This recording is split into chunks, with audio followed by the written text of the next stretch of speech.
Salut! Aujourd'hui, j'avais envie de venir vous parler de 10 autrices qui sont extrêmement populaires. C'est un petit peu impossible de les éviter. Mais pourtant, c'est ce que j'ai réussi à faire depuis des années, puisqu'à ce jour, je n'ai jamais lu aucun de leurs livres. Donc, nous allons discuter. Je vais vous présenter certains des titres que j'ai sur mon radar et j'aimerais avoir votre avis à savoir quelle autrice je devrais absolument prioriser. C'est parti! C'est un concept que j'avais déjà fait au tout début de ma chaîne et j'ai le grand plaisir d'annoncer que depuis cette vidéo, j'ai lu 8 des noms que j'avais présentés sur 9. La seule personne qu'il me reste à lire, c'est Leigh Bardugo. C'est donc avec elle que je vais commencer la vidéo parce que si j'étais sage, ce serait le nom au sommet de ma liste de priorités. Dans ma vidéo, j'avais décidé de commencer par sa trilogie Grisha parce que je trouvais que c'était le choix le plus logique puisque ça me donne accès après ça à sa duologie Six of Crows. Laissez-moi savoir si jamais vous êtes en désaccord parce que je sais que les avis sont très mitigés pour ces deux séries. Je vois autant de gens les adorer que les détester honnêtement. Donc c'est sûr que ça me rend un petit peu appréhensive, mais en même temps ça me rend toujours très curieuse aussi. Il semble y avoir un phénomène similaire pour son autre œuvre La 9e maison qui m'intrigue aussi, mais je pense que c'est une brique, donc je vais commencer par le livre qui n'est pas une brique, qui est Grisha. Je viens tout juste de l'ajouter sur ma liseuse et je pense que c'est une lecture parfaite pour la saison puisqu'on est sur une fantaisie jeune adulte qui suit une fille qui sera recrutée pour aller explorer un brouillard maléfique dont peu de gens reviennent vivants. Les vibes sont là. Ensuite, il y a un gros nom de la littérature française que je n'ai jamais lu, et c'est celui de Virginie Grimaldi. Je la vois très souvent passer sur les sphères littéraires francophones, mais j'avoue que je sais pas grand-chose à son propos. Tout ce que je crois savoir, c'est que c'est du contemporain, peut-être feel good, peut-être triste, aucune idée. Pour cette vidéo, je suis allée voir ses résumés, et celui qui m'interpellait le plus, c'était « Tu comprendras quand tu seras grande ». Ça parle d'une psychologue qui ne croit plus vraiment au bonheur depuis une vague de décès successifs de gens qui comptaient beaucoup pour elle, sauf qu'elle va accepter une offre d'emploi pour être thérapeute dans une maison de retraite et ça va probablement avoir un impact inattendu. On dirait que le contexte d'une maison de retraite c'est quelque chose qui m'attire énormément. C'est peut-être parce que ma mère travaille un peu là-dedans et les histoires qu'elle a me raconter sont toujours très cocasses. Donc je sais à quel point ça peut être un milieu drôle et touchant. Donc j'espère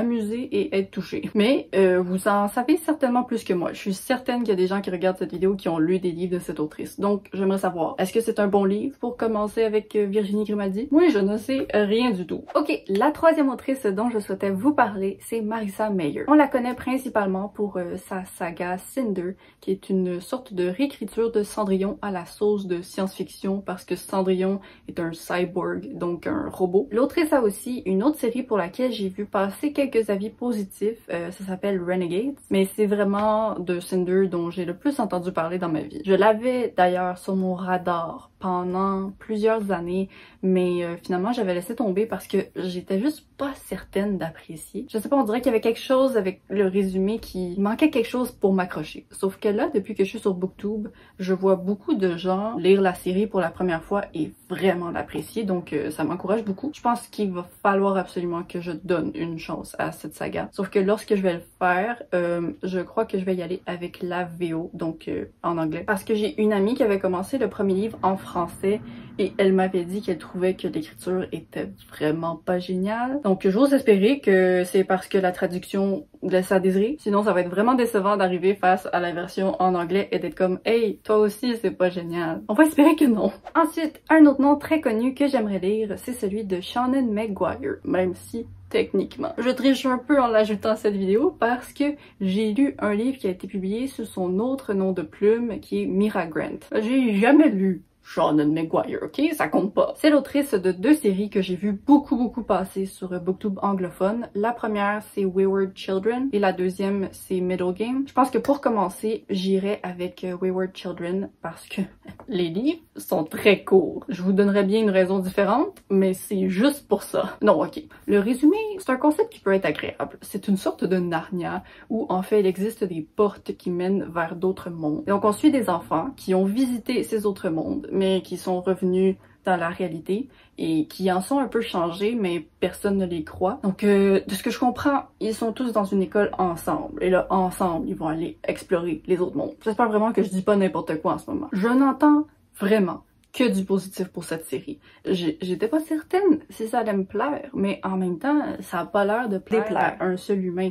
Donc là, je me dis, ben, moi aussi, je suis humaine, donc ça devrait me plaire. Il y a actuellement 8 livres dans la série. Je sais qu'il y en a plus qui sont prévus. Mais le truc qui est bien là-dedans, c'est que chaque livre semble être apprécié. J'ai pas rien entendu de négatif. Et comme mentionné, ils sont tous très courts, donc on aime ça. La prochaine autrice dont je souhaite vous parler, c'est Chimamanda Ngozi Adichie. C'est l'autrice du best-seller Americana qui, honnêtement, j'ai comme l'impression que c'est presque devenu une sorte de classique déjà, même s'il a seulement été publié en 2013. Ça a l'air vraiment d'avoir eu un gros impact. Ça parle d'une femme et d'un homme qui veulent quitter le Nigeria pour se rendre aux États-Unis. La femme va réussir, sauf que malgré le fait qu'elle est très instruite et douée, intelligente, elle va devoir faire face pour la première fois à ce que ça signifie d'être noir aux États-Unis. Et ensuite, pour l'homme, suite à l'attentat du 11 septembre, les portes de l'Amérique vont se fermer pour lui et il va se retrouver à mener une vie dangereuse à Londres sans être documenté. Genre, il n'y a pas les papiers pour être légalement dans le pays. Et ce sera seulement après 15 ans de séparation que ces deux amoureux pourront se retrouver. Je me doute bien que c'est un livre qui touche de sujets assez dur, assez lourd, mais je crois que c'est un livre qui est définitivement important à lire vu à quel point tout le monde semble avoir été marqué par lui. Donc je vais le lire. Next, je vais vous parler d'une autre autrice française, mais cette fois-ci, je pense que c'en est une qui a même été booktubeuse. Il s'agit de Marie Vareille. Ça a été un peu difficile de choisir quel livre j'allais lire en premier parce que tous les titres de Marie Vareille sont un petit peu loufoques. Donc moi, j'avais vu beaucoup d'avis positifs passer, mais après ça, quand je faisais face à la liste des livres, j'étais comme, ben, je me souviens plus c'est lequel, c'est le spaghetti, les bulles, les je sais pas. En tout cas, j'ai choisi finalement et ce sera La vie rêvée des chaussettes orphelines. Ça parle d'une femme qui va très bien. Elle est une célibataire parfaitement assumée, elle a une belle carrière à New York et elle a un secret qui l'empêche de dormir, lui fait faire des névroses et des crises d'angoisse. J'ai vraiment hâte de voir quelle sorte de magie est cachée dans l'écriture de Marie Vareille parce que je vois tout le monde progressivement se faire charmer par ses livres. De l'extérieur, mon impression, c'est qu'elle doit être douée pour jumeler émotion avec humour. Mais qu'est-ce que j'en sais? Donc oui, le choix n'a pas été facile, alors si vous pensez que je commence avec le mauvais livre, s'il vous plaît, dites-le moi. Ok, la 7e autrice, c'en est une autre pour laquelle je triche potentiellement en l'ajoutant à cette liste, parce que techniquement, j'ai déjà lu 15 pages d'un de ses livres. C'est un des plus grands noms de la science-fiction au monde, et je parle bien sûr de Ursula K. Le Guin. Ok, Ursula, on m'avait averti que sa plume était extrêmement dense et riche. Sauf que même ces avertissements-là ne m'avaient pas préparé à la réalité de la page. Donc, il y a quelques années, j'ai commencé La main gauche de la nuit. Et après 15 pages, j'étais comme « Ah, ce livre est en train de m'étouffer! » Mais ça reste un des noms les plus incontournables de la science-fiction. Donc j'ai l'impression que je lui ai pas laissé une vraie chance. J'étais plus jeune, peut-être que j'étais pas dans le mood pour cette lecture, donc voilà. Je vais réessayer et ce sera avec son livre L'autre côté du rêve qui a un concept excellent. Ça parle d'un homme qui rêve comme tout le monde. Sauf que lui, le problème, c'est que quand il se réveille, il se rend compte que ses rêves ont influencé la réalité. Et comme toute personne normale, cet homme a aussi des cauchemars. Donc quand il se réveille, eh ben oups, la Terre est envahie d'extraterrestres, il y a des guerres nucléaires. C'est très intriguant comme résumé. Moi, je suis intriguée. On va espérer que je réussisse à lire plus que 15 pages cette fois-ci par contre. Maintenant, pour ce qui est de la 8e autrice, j'aimerais vous reparler de Sayaka Murata. Et là, je dis reparler parce que je l'avais mentionné pour la première fois dans ma pile à lire de l'automne récemment. J'avais dit que je souhaitais lire La fille de la supérette, qui parle d'une femme qui travaille dans une supérette depuis des années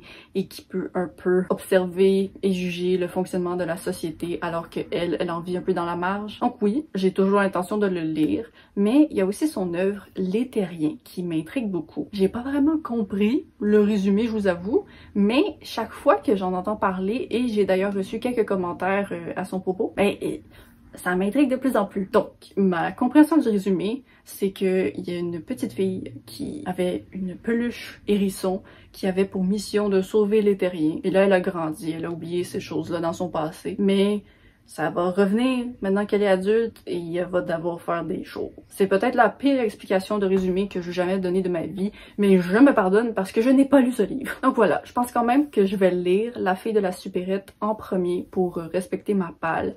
Mais les terriers, je te regarde! L'avant-dernière autrice est un nom connu dans le monde du policier et je vais probablement la lire pour la première fois ce mois-ci pendant mon marathon de thriller. Il s'agit de la Canadienne Kelly Armstrong. Et là, je viens de me rendre compte que j'ai oublié d'apporter avec moi la copie du livre que je vais lire, donc je reviens. Rebonjour! Donc, elle est l'autrice de vraiment beaucoup de livres. Quand je regardais la liste hier, il y en avait des dizaines, mais celui que je vais lire, c'est City of the Lost. Ça parle d'une détective qui a un secret. Lorsqu'elle était à l'université, elle a tué un homme. Elle s'en est tirée, mais elle sait qu'un jour, ça va la rattraper. Donc, lorsque sa meilleure amie doit fuir son mari abusif, elle se dit que c'est l'opportunité pour elle et son amie de disparaître. Elles vont donc se rendre à un village qui est réputé pour être le lieu où les gens vont pour se cacher ou fuir. Pour aller là-bas, il faut se faire accepter et leur façon d'y entrer, c'est qu'en fait, il va y avoir un meurtre qui va être commis dans cette ville et puisque notre protagoniste, c'est une détective, ben ils vont la laisser entrer pour qu'elle vive là et enquête en même temps sur le meurtre qui a été commis là-bas. Sérieux, ça sonne vraiment bien. Je procrastine ce livre depuis des années. Mais là, je lis le résumé et je me dis... Pourquoi j'ai procrastiné ça? Je suis vraiment intéressée à le lire. La bonne nouvelle là-dedans, c'est que je le lis la semaine prochaine. Et pour finir, la dernière autrice que je n'ai jamais encore lue, c'est un nom qui est populaire au Québec et c'est celui de Marie-Christine Chartier. Elle a écrit 5 livres qui ont tous un petit look mignon. Les titres sont mignons, les pages ouvertures sont mignonnes. J'aime bien l'ambiance de ces livres, même si je sais pas à quel point ça va me rejoindre parce que c'est du contemporain avec de la romance. C'est pas nécessairement ce qui fonctionne le mieux avec moi, mais je peux apprécier. J'ai regardé ces livres et j'ai pas vraiment réussi à déterminer quel est le livre avec lequel je devrais commencer. Donc, s'il vous plaît, si vous avez lu un de ces livres, éclairez-moi. Je pense que j'ai un tout petit penchant pour Le sommeil des loups au premier coup d'œil, mais c'est ça, c'est un premier coup d'œil, je sais pas. Et sinon, son nouveau livre en plein cœur de Saturne, c'est tout ça? Oui. J'aime le titre. Moi, tu mets une planète dans un titre, je veux lire le livre. Donc voilà, ce sont les 10 autrices populaires que je n'ai jamais encore lues, mais ça risque de changer bientôt. J'ai hâte d'entendre n'importe quel conseil que vous avez à me donner pour me guider là-dedans. Avant de vous laisser, j'aimerais que vous me disiez dans un commentaire quel est un nom très populaire dans la littérature que vous n'avez jamais encore lu. Parce que si moi je l'ai lu, ben peut-être que je peux vous aider en vous disant par quel livre commencer. Donc voilà, c'est tout pour la vidéo. Je vous remercie de l'avoir regardée. N'hésitez pas à vous abonner pour ne pas manquer la suivante. Je poste les vendredis à 10h30 pour le Québec et 16h30 pour la France. Bye bye!